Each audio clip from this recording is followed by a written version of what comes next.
Interessante, hoje o assunto família está tendo uma repercussão assim, voluntária de Deus no nosso meio.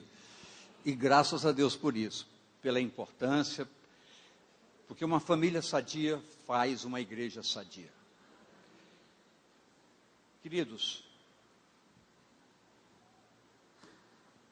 vamos conversar um pouco sobre fé. Filemon, verso 6, nos diz o seguinte: para que a comunicação da tua fé seja eficaz, no conhecimento de todo o bem que em vós há por Jesus Cristo. Interessante que por onde a gente corre, por onde a gente busca, com sinceridade, com fidelidade para com a palavra de Deus, todos os caminhos convergem exatamente para mostrar que as coisas só acontecem em nossas vidas pela graça de Deus na pessoa do Senhor Jesus. Então, o que é a comunicação da fé? A fé precisa ser comunicada. Como? Com atitudes. Por exemplo, vocês viram aquele exemplo há poucos instantes atrás do pastor Elton sobre um componente das suas células, da sua célula. Atitudes que eles tiveram de carinho, de amor para com a família que eles levaram para a célula, eles orientaram na restauração desse casal, foi visto como? Causou impacto, uma impressão, por quê? Eu nunca pensei que Deus levasse vocês a nos amarem tanto. Então eles tiveram atitudes que evidenciaram a postura comportamental para com as outras pessoas. Então é importante que todos nós entendamos que cristianismo demanda de todos nós atitudes compatíveis com a cidadania do reino. Por quê? Porque Jesus veio para implantar o reino e nos chamar, tirando do império das trevas para esse reino, nos transportar. Então houve uma atitude da graça de Deus e que precisa ter uma atitude comportamental nossa, para que não com palavras, mas com essas atitudes nós possamos evidenciar quem somos verdadeiramente. Isso demanda uma história de vida, uma busca, um conhecimento e profundos relacionamentos de intimidade com Deus, com a sua palavra e através da oração acima de tudo. 2 Coríntios 5, 7 nos diz: porque andamos por fé e não por vista. Como eu posso encarar tal asseveração da palavra? Queridos, a palavra de Deus nos mostra e nos convoca a um entendimento. Quando ela fala com fé, ela fala sobre fé, ela traduz eu não digo numa revelação, mas num conceito, que a fé é a convicção daquilo que a gente espera, muito embora não veja. E a Bíblia cita no capítulo 11 de Hebreus uma série de fatos ocorridos advindos da fé. Então, e a Bíblia diz, sem fé é impossível agradar a Deus. Porque a fé não é uma orientação ou uma formatação de ideias no que diz respeito a formar um grupamento religioso. Nós estamos aqui cheios de pessoas que pertencem a uma religião porque creem, porque têm fé. Querido, isso não vai nos levar absolutamente a nada. A fé tem que nos levar a descobrir os fundamentos reais do reino de Deus que se implementam em nossas vidas quando nós permitimos que a nossa fé nos leve a toda a fundamentação bíblica, que vai desde o momento em que eu tenho convicção plena e verdadeira de que o pecado gera condenação. Então, a minha vida pecaminosa, a palavra de Deus diz que Deus não inocenta o culpado. Então, eu poderia dizer, eu nunca serei inocentado, por quê? Porque eu nunca tenho como pagar as consequências dos meus erros. Mas quando eu entendo pela fé, que o amor de Deus extrapolou o limite do meu entendimento. E através de Jesus Cristo, ele disse, todo o seu pecado eu vou punir nele. Se você o receber, você vai ter a vida dele em você, e você será isento de toda a culpa. Tomar posse disso é uma atitude de fé, muito séria de fé, porque o que faz com que nós possamos estar aqui alegres e felizes, não é porque estamos aqui num templo religioso, não, porque nós estamos aqui em atitude de fé para adorarmos ao Senhor, nosso Deus, e entendermos que Ele pode fazer em nossas vidas, além do que todos nós possamos pensar e imaginar, e que pela fé nós vamos conseguir isso com certeza absoluta. Agora, é preciso que tudo para se conservar bem, precisa de uma manutenção. O que é essa manutenção? Fé não é medida quantitativamente. A fé é de uma referência qualitativa. Então, a qualidade dessa fé, ela será ampliada na minha vida, à proporção que eu busque os nutrientes dessa fé, através de quê? Da seriedade de meditação nessa palavra, orando-a com fé, numa vida de oração e de consagração e de entendimento, que quando eu fui isento do pecado pela graça de Deus em Cristo, toda a carga do pecado foi eliminada da minha vida. Então eu preciso tomar posse pela fé, que aquele homem que vivia no pecado, morreu para o pecado, e renasceu para uma nova vida. Agora, você se olha nesse momento, não olhe para mim, nem para lá, olhe para você. Você é capaz de se ver isento de toda a carga pecaminosa e entendendo que isso não mais faz parte da sua vida? Isso é algo muito sério. Por quê? Porque muitas vezes nós estamos vivendo prisões. Nós não conseguimos nos liberar de prisões em nossas vidas. Por quê?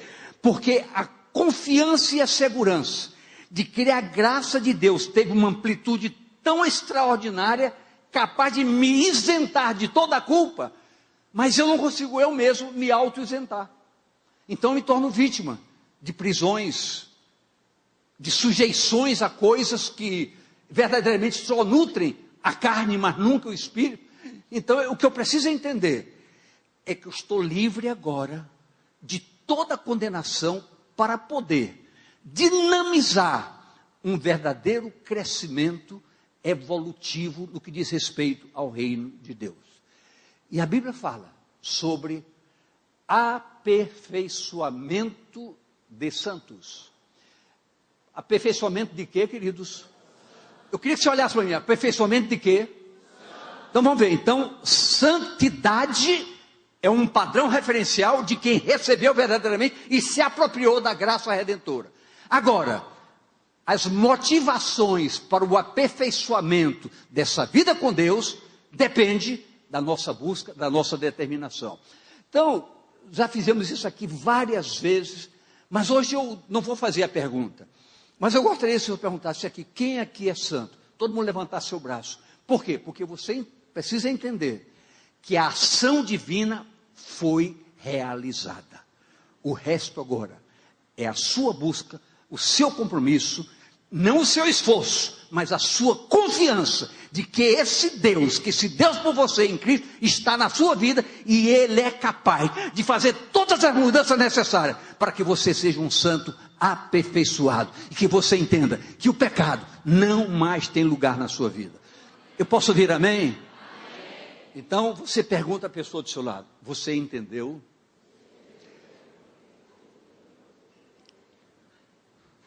Segunda Coríntios 4:13. E temos, portanto, o mesmo espírito de fé, como está escrito, criei, por isso falei. Nós cremos também, por isso também falamos. Então, por exemplo, Deus é absolutamente soberano? É ou não é? Ok, Deus é soberano. Eu posso orar por uma situação física, de saúde, e crer que Deus pode me restabelecer plenamente. Mas também Deus pode não me restabelecer. Aonde está a diferença em tudo isso?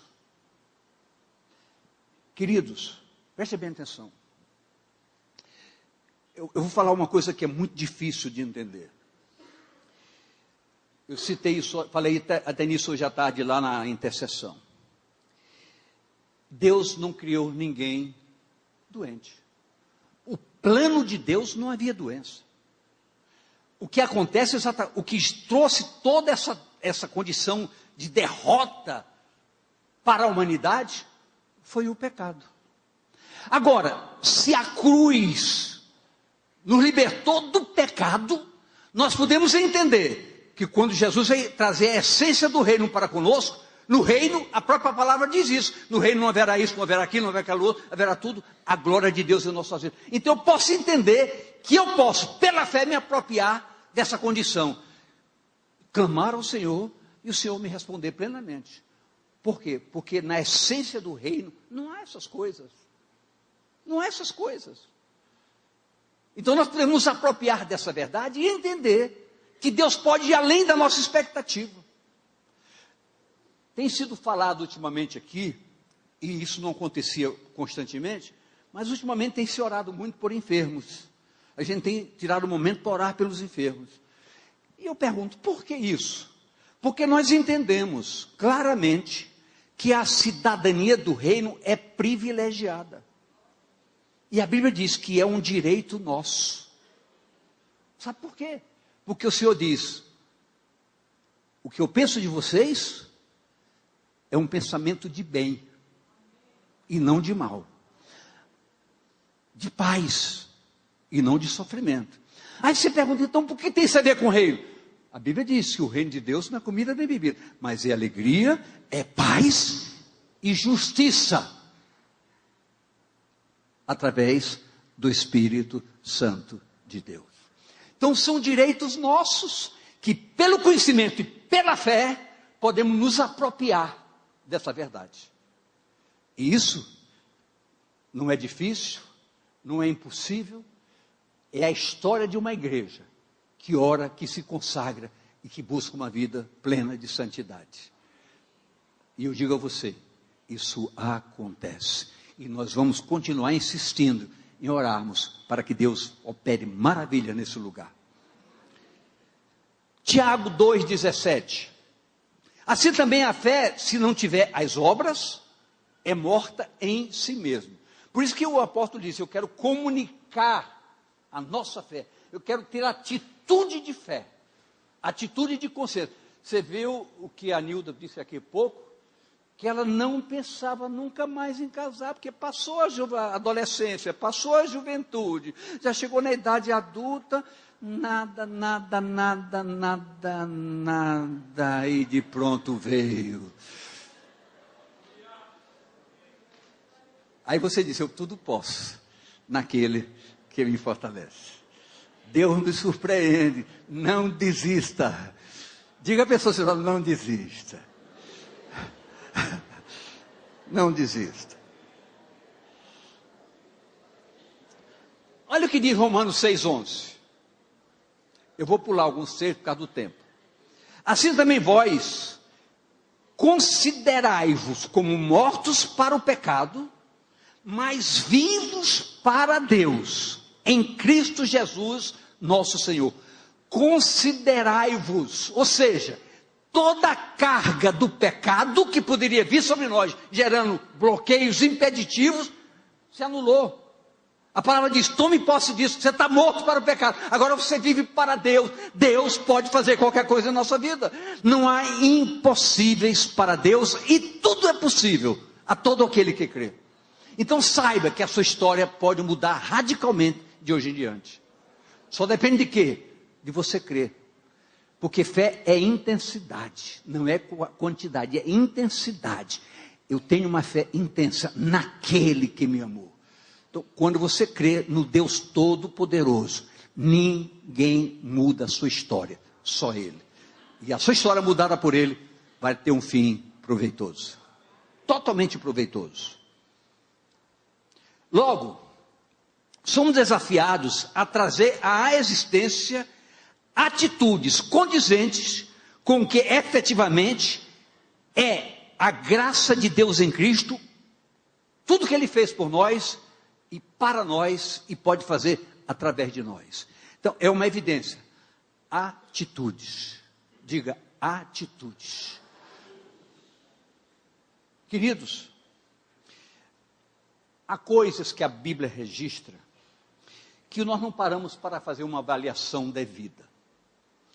Por exemplo, Jesus disse: quem se envergonhar de mim diante dos homens, eu me envergonharei deles diante dos anjos do céu. O que significa isso? É muitas vezes nossa área comportamental. Está ouvindo o que eu estou falando? Muitas vezes o nosso comportamento não nos dá coragem de dizer que somos cristãos, que somos homens e mulheres de Deus. A nossa própria área comportamental. Então nós temos que vigiar se as nossas atitudes, toda a nossa área comportamental estiver moldada à essência do reino, nós não teremos que nos envergonhar. Nós teremos o maior prazer de que as pessoas vejam nós e nós não teremos coragem de dizer: eu sou um homem de Deus, eu sou uma mulher de Deus. Por isso essas coisas não acontecem na minha vida, não faz parte da minha história. Fazia, nós não vivemos do passado, nós vivemos do presente. Aqui não tem eis isso, eis aquilo outro. Aqui existe agora homens e mulheres santificadas em Cristo para a glória do Deus Todo-Poderoso. Todos nós somos isso.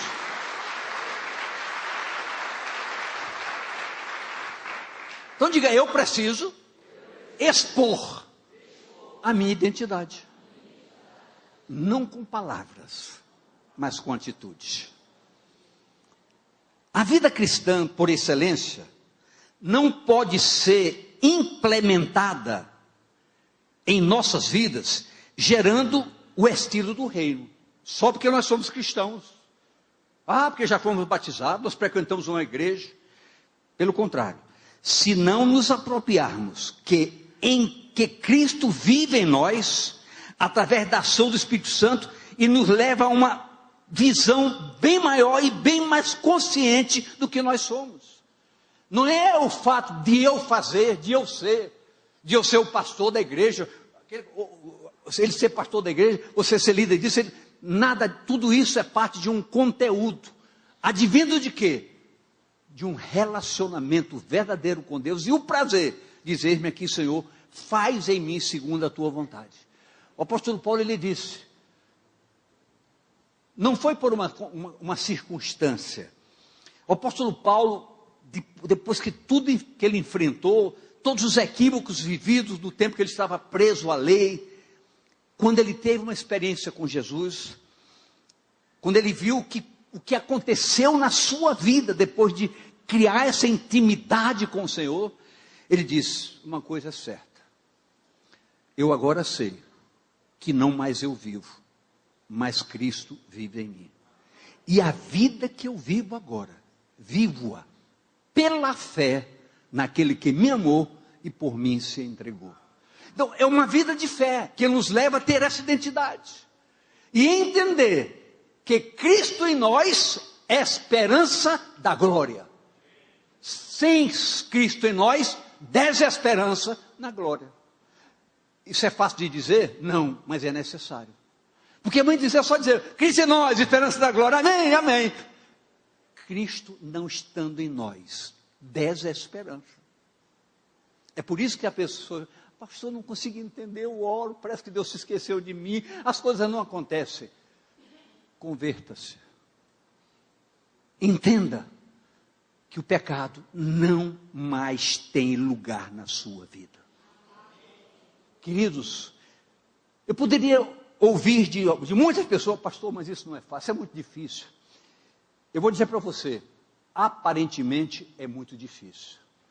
Mas quando nós nos apropriamos pela fé, na vida vitoriosa, ela nos traz só alegria. Você tem prazer de não fazer. Você tem alegria. Eu não sou vencido, eu sou mais do que vencedor. Isso começa a ser uma motivação para a vida. Você pode sair daqui eu dizendo, já prometi não sei quantas vezes, voltei a falhar, voltei a errar. Esqueça. Esqueça dessa sua palavra. Não prometa. Diga: Senhor, eu não quero mais isso na minha vida. Tira isso da minha vida, me ajuda. Sem a sua força, mas na força do Senhor, você vai conseguir. Tenha certeza absoluta de tudo isso.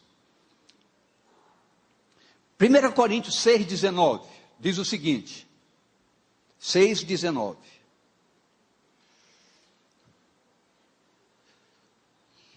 Posso ser não dado, dei?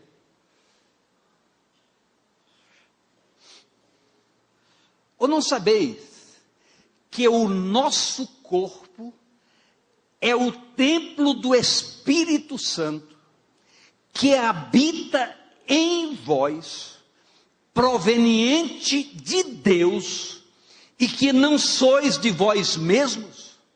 Queridos, isso é uma tomada de consciência muito séria. Muito séria. Porque quando eu me aproprio dessa verdade de maneira absoluta na minha vida, eu vou entender que qualquer atitude que eu pratique para satisfazer a carne, usando o meu corpo, eu estou desobedecendo o programa de Deus para a minha vida. E as coisas não acontecem. As coisas não acontecem. Não adianta eu me queixar, as coisas não acontecem. Então é preciso que eu entenda que eu não sou minha propriedade. Eu sou um servo do Deus vivo. Jesus perguntou para Pedro: o que dizem vocês que eu sou? Pedro disse: tu és o Cristo, o Filho do Deus vivo. Uma declaração revelada, fundamentada, mas com um posicionamento claro. Eu creio que tu és isso. Então eu posso dizer, nós precisamos, todos nós, crermos que Deus pode fazer em nossas vidas coisas tão preciosas, que nós passaremos a abominar o pecado. Não é por um esforço próprio. Ninguém aqui, nem eu, nem ninguém é capaz de, por seu próprio esforço, dizer: eu não faço mais isso. Mas quando eu digo: Deus tirou isso de mim, e se Ele tirou, ninguém vai repor. Porque, o que é a palavra disso? Operando eu, quem impedirá? Ninguém. Alguém falou? Eu ouvi uma voz.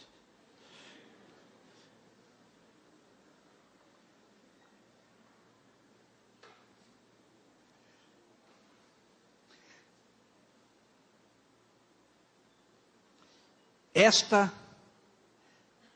é a vitória que vence o mundo. A nossa fé. Isso está em 1 João 5,4, não preciso colocar na tela não. Se não somos nós mesmos, então precisamos fazer valer o que Paulo disse: Cristo vive em nós. Ele não disse isso por uma convicção meramente coincidencial, não. Ele falou isso por uma convicção de vida. Eu entendo com ele mesmo chegou a dizer: que miserável homem que eu sou. O que eu quero fazer eu não consigo fazer. Lá dentro eu sou um santo, mas aqui fora eu sou um demônio. Até que ele entendeu: enquanto eu confiar em mim, nada vai acontecer. Mas a hora que eu acreditar que Cristo em mim faz tudo, tudo vai mudar. Olhando nos seus olhos, tudo vai mudar. E a Bíblia diz: se você quiser, se você me ouvir, você vai comer do melhor desta terra. Mas escute, nós temos que fazer viva a nossa prática de fé. Olha quando diz Hebreus 11:6. Ora, sem fé é impossível agradar-lhe, porque é necessário. É o quê? Então diga a pessoa assim: meu irmão, é necessário que aquele que se aproxima de Deus creia que Ele existe e que Ele dá prêmios, Ele é galardoador dos que o buscam. Então diga para a pessoa: aprenda a buscá-lo, você vai receber a recompensa, sua história vai mudar, você vai ser curado, você vai ser sarado, seu casamento vai prevalecer, sua família será feliz, e você caminhará em passos firmes junto ao céu, pela salvação de Deus em Cristo na sua vida.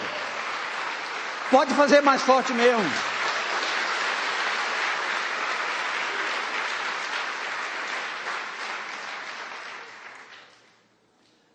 Vejamos a atitude de Paulo em Filemão 22. Juntamente Paulo escrevendo a Filemão. E, juntamente, prepara-me também pousada, porque espero que, pelas vossas orações, vos hei de ser concedido. Aonde entra a fé segura nisso aí? Paulo estava preso. Ele estava preso e disse: olha, orem, porque pelas vossas orações eu vou chegar até vocês. E aconteceu. Então, a fé é a certeza do relacionamento que temos com Deus. Não adianta dizer que a fé é a certeza do que não vê e se espera. Mas essa esperança, ela não advém do nada. Ela advém de uma convicção plena, advinda de um sincero e pleno relacionamento com Deus. Pastor, o que é relacionamento com Deus?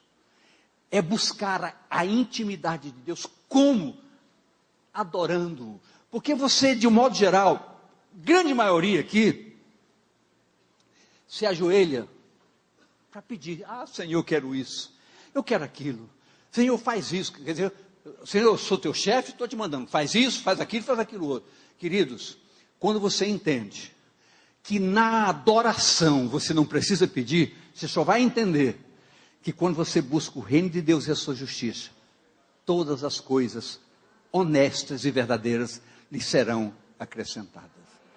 Ela se relaciona a um texto pontual, mas a gente entende na amplitude das coisas, que todas as coisas extremamente necessárias para que a graça de Deus fluindo em nossas vidas aconteça, vai acontecer. Essas coisas vão acontecer, no plural, elas vão acontecer. Então, o que precisa é dinamizar essa intimidade com Deus. É orar, é se derramar na presença de Deus. Tem uma música aí atual, que tem um grande sucesso mundano, dizendo que homem não chora.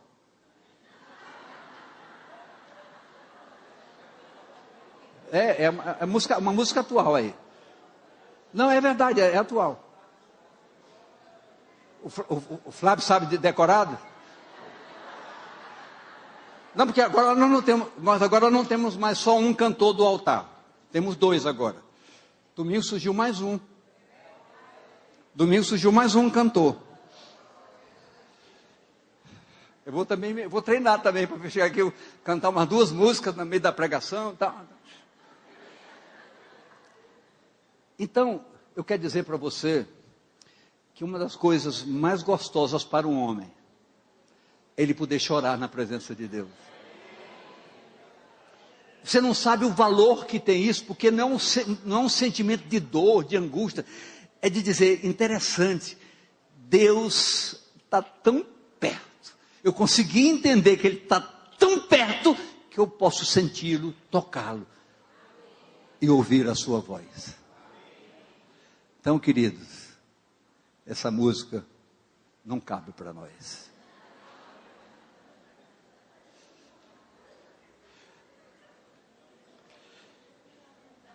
Espero que por vossas orações vos serei restituído. O apóstolo Paulo estava preso quando enviou essa carta. O que sempre fazia em suas cartas às igrejas, solicitando que as portas fossem abertas. E Paulo pediu oração: orem por mim, orem por mim, orem por mim, para que a porta seja aberta. Eu quero dizer, queridos, que a porta da graça de Deus nessa igreja, ela começa a se escancarar e você não vai aguentar ficar de pé. Porque Deus vai fazer maravilhas em sua vida, desde que você queira. Ele pode fazer. Se você quiser, Deus pode fazer além das suas expectativas. Temos que ser uma igreja livre, uma igreja que adora, uma igreja que ora, uma igreja que tem liberdade. Uma igreja que não caminha na força do braço, mas na convicção da fé naquele que nos amou e se deu por nós. Quando Deus chamou a Abraão, sua atitude de obediência foi pela fé. Olha o que diz Gênesis 12:1. Ora, o Senhor disse a Abrão, nesse tempo ainda era Abrão. Eu não gosto de ler esse texto aqui, porque fala sempre na rede social, site da tua terra e da tua parentela. e da casa do teu pai, para a terra que eu te mostrarei. Não é para a terra que eu estou te mostrando, a terra que eu te mostrarei. Então sai, pela fé Abraão saiu. E foi tão bênção na sua vida, que nós hoje experimentamos consequências positivas da fé de Abraão. Olha quando diz, ele teve atitudes determinadas em obediência. Olha o que diz Gênesis 12, 3. E abençoarei os que te abençoarem, e amaldiçoarei os que te amaldiçoarem. E em ti serão benditas todas as famílias da terra. Então, pela fé de Abraão, nós somos alcançados para sermos bem-aventurados, benditos, felizes nele, no Senhor. Ora,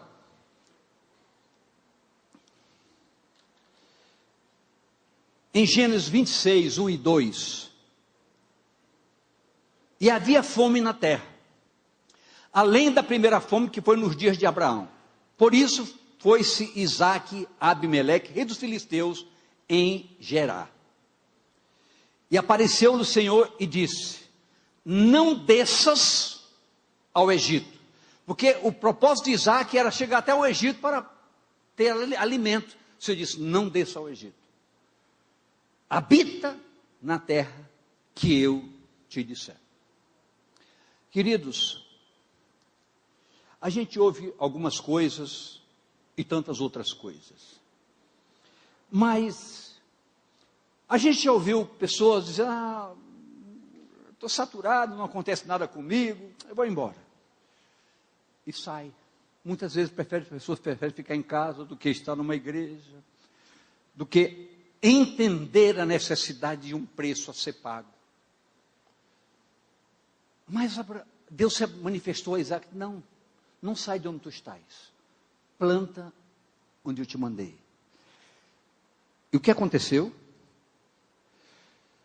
Gênesis 26, 12. E semeou Isaac naquela mesma terra, não saiu. O que ele fez na terra? O que ele fez na terra, querido? Você não quer semear e quer colher? Você tem que semear na sua vida. A sua vida tem que ter o semeio da oração, da palavra, da consagração. Nós vamos chegar aqui na semana que vem, vamos ter uma semana especial. A semana que vem começa no dia 18, que é segunda-feira. Então, 18 e 19 nós teremos aqui 24 horas de oração. Começando 6 da tarde da segunda-feira, indo até 6 da tarde da terça-feira. Então, são 24 horas de oração. Tira um momentinho, dê uma passada aqui, nem que seja 10 minutos. Eu vou estar nessa campanha. Encare isso como campanha mesmo. Porque é campanha para que os nossos olhos sejam abertos. E a gente possa ver a glória de Deus se manifestando. E durante essa semana, procure fazer um jejum. Procure ter um momento de consagração. Não é jejum de tolo. Hoje eu não vou comer, não é isso. Eu vou consagrar esse momento. Toda vez que der fome, Senhor, eu estou fazendo para te glorificar, para te louvar. É que nem a gente estava conversando hoje de manhã. Eu estava dizendo assim, por exemplo, deixa eu ver como foi que eu disse de manhã. Eu falei assim, por exemplo, se eu ver alguma coisa que possa me atrair, tirar a minha atenção do sério, para aguçar a minha carne, eu simplesmente viro o rosto. Aí alguém disse assim, mas não pense em só virar o rosto para não pecar. Vire o rosto para dizer, eu estou virando meu rosto, para glorificar o teu nome e não permitir que eu fira o meu relacionamento contigo. Querido, tudo em nós tem que ter um propósito correto. Deus é contemplador de propósitos. Isso está onde? Isaías 26, 3. Ora, se eu for relatar 26, 12, eu já li? Dá não, 26, 12. E semeou Isaac naquela mesma terra, e colheu naquele mesmo ano, sem medidas, porque o Senhor o abençoava. Quando nós temos a fé de acreditar e de perseverar, nós vamos colher com bastante proveito, um resultado bastante satisfatório. Isso aconteceu e a Bíblia nos fala de tantas pessoas como José, Gideão, Daniel, etc. Esses fatos não são ilustrativos, são fundamentos que respaldam a fé de todos que confiam na soberania de Deus. Precisamos tomar posse de que para Deus não há limites. Eu tenho que ter consciência disso. Porque você diz às vezes, é muito fácil, probleminhas pequenos. Queridos, o Deus que cura uma gripe, cura um câncer. Não é a sua dificuldade que muda Deus. A soberania de Deus é imutável. E ele diz mesmo, basta uma só palavra minha para a sua história mudar. Não sou eu quem diz. É só a palavra que nos mostra isso. Manda uma palavra e a minha casa será salva. Queridos, a soberania de Deus é incontestável. O que precisa é nós nos condicionarmos à obediência a todos os princípios que regem essa palavra. Isso não é difícil, não é peso, pelo contrário. É algo prazeroso você se deleitar na palavra. É muito, por exemplo, você diz, não pastor, eu fiz um compromisso. Fiquei de ler 3 capítulos da Bíblia todo dia. Para chegar o dia que eu vou dizer, oh meu Deus, só tua misericórdia mesmo. Para que eu fui fazer isso? Não vai valer absolutamente nada. Porque é o seu esforço que está em jogo. Agora, Senhor, faz com que os meus olhos se abram, para que na tua palavra eu tenha a sustentação da minha fé. Você vai ver a coisa mudar. Você não vai abrir com aquele peso, você vai abrir com aquele prazer de saber que... Outro dia, é porque ele não está aqui agora, o pastor Léo entrou na minha sala, e ele chegou lá e me encontrou com os olhos vermelhos. Ele olhou para mim, o senhor estava orando? Eu digo, não, eu estava lendo a palavra. Na leitura da palavra, eu fui quebrantado, na leitura. Por quê? Como você vai mergulhar na palavra, com um propósito divino, Deus lhe corresponde. Deus lhe responde, Deus lhe fala. Eu posso ouvir amém? Amém. Então diga a pessoa do seu lado, Deus pode lhe falar através da palavra.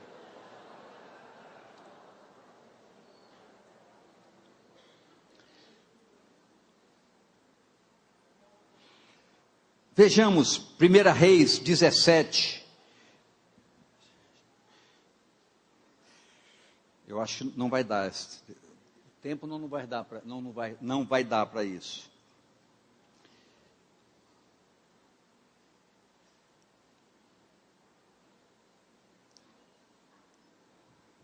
Segundo, 1 Reis 17, verso 1 só. Então Elias, o tisbita dos moradores de Gileade, disse a Acabe, vive o Senhor, Deus do Israel, perante cuja face estou, que neste mesmo ano, nem orvalho, nem chuva haverá, senão segundo a minha palavra. Isso me impactou de tal maneira que me assustou. Porque olha o que Elias disse, não vai chover por tanto tempo nessa terra, segundo a minha palavra. O que é isso, gente? É uma convicção de fé tão segura, que ele disse, eu estou dizendo, e o que eu estou dizendo vai acontecer, porque eu sei de quem eu recebi. Então, esse é o tipo de fé que agrada o coração de Deus, a fé da ousadia. Por quê? Por uma convicção. Por uma convicção. Então, chegando aqui, Deus pode curar você. E eu digo a você, Deus pode curar você. Quando? Agora. Para Deus não existe impossível. Existe uma fé que aguça a ação divina em nossas vidas. A nossa fé mexe com o coração de Deus.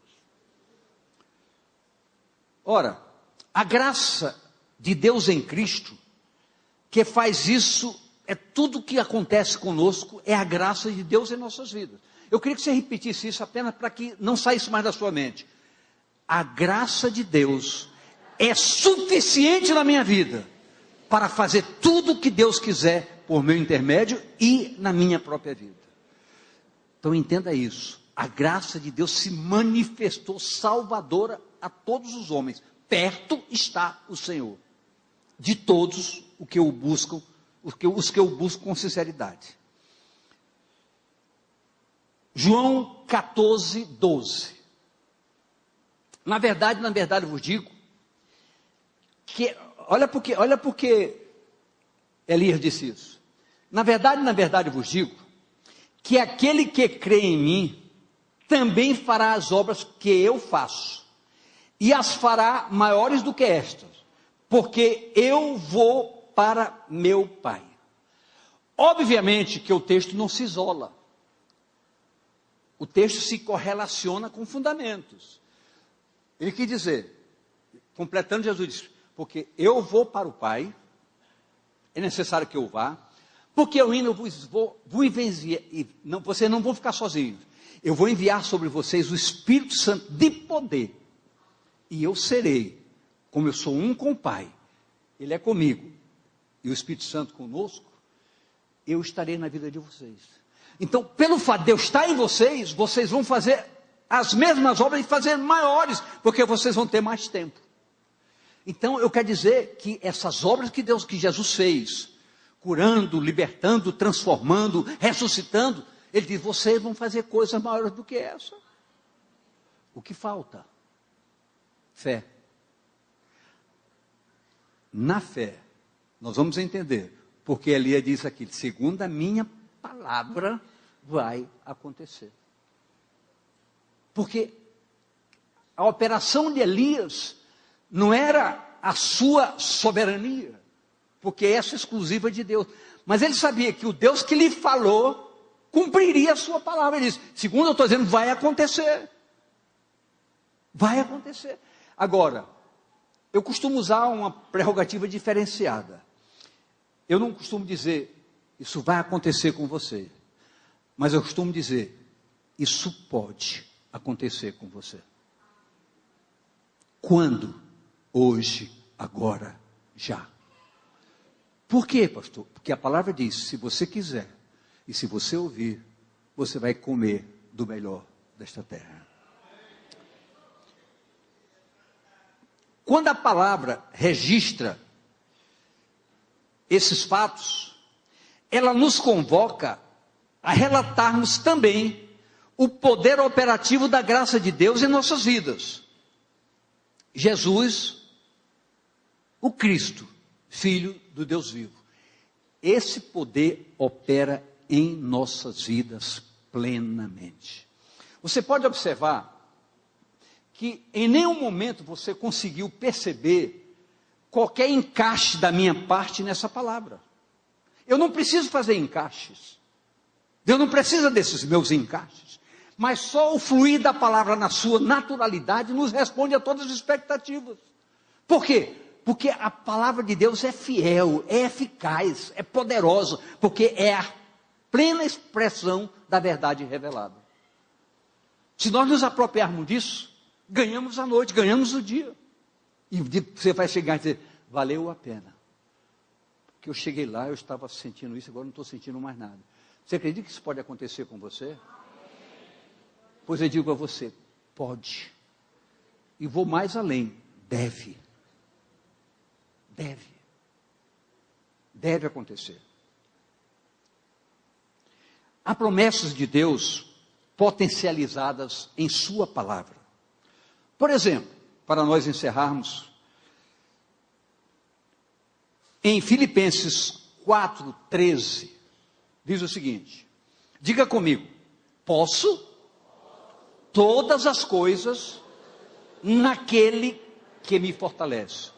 O que significa a palavra posso? Posso. Eu posso experimentar isso. Eu vou experimentar isso. Porque eu creio que eu vou experimentar isso. Confesse o que você crê. Eu creio, por isso disse. Então a palavra diz: posso todas as coisas. Agora, só tem algo que você precisa ouvir: todas as coisas corretas. Deus não vai compactuar com qualquer atitude fora da retidão. Se não duvidares, dirás ao monte. Marcos 11, 23.